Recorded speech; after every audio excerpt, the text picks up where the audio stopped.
This is walking my dog, talking about cancer actually.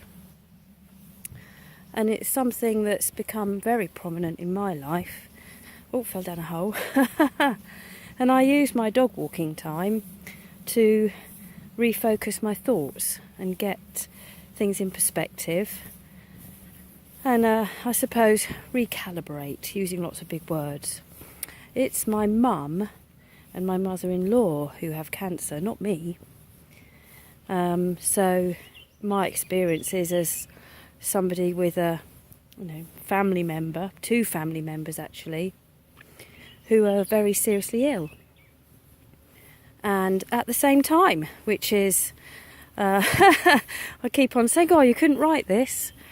So I thought I'd start by putting some of my thoughts onto video. You don't want to keep looking at me, do you? But my thinking time is when I'm walking along here, which is down at Faversham, and it's beautiful. And it does get me back in the room again. So my mum's circumstances were she had trouble going for a poo, and she kept going backwards and forwards to the doctors. There were lots of laxatives and various medications involved in trying to get her to go to the toilet, which wasn't that successful, and she had uncomfortable feelings in her abdomen and just not right.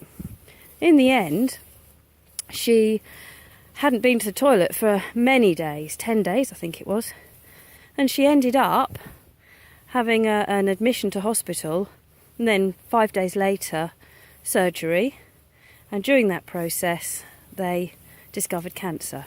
So they removed a large part of her bowel and she ended up with a stoma. So that was a shock.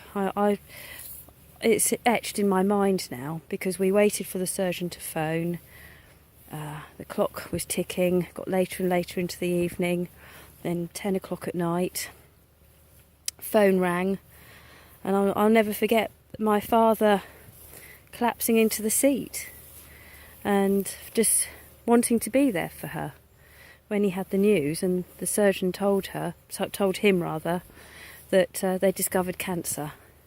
And at that point none of the family members knew, so we had to make a decision to tell them, because they were all waiting to hear the results of the surgery, but we asked them to give 48 hours radio silence so that the surgeon could speak to Mum and let her know what had happened, and that she would have a chance to ratify and get her head around, and us, the information. So that was what we did, and I took Dad to hospital the next morning.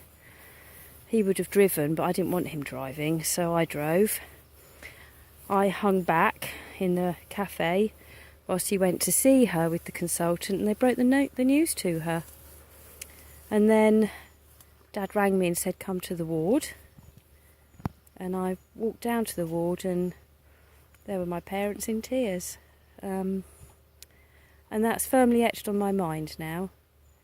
But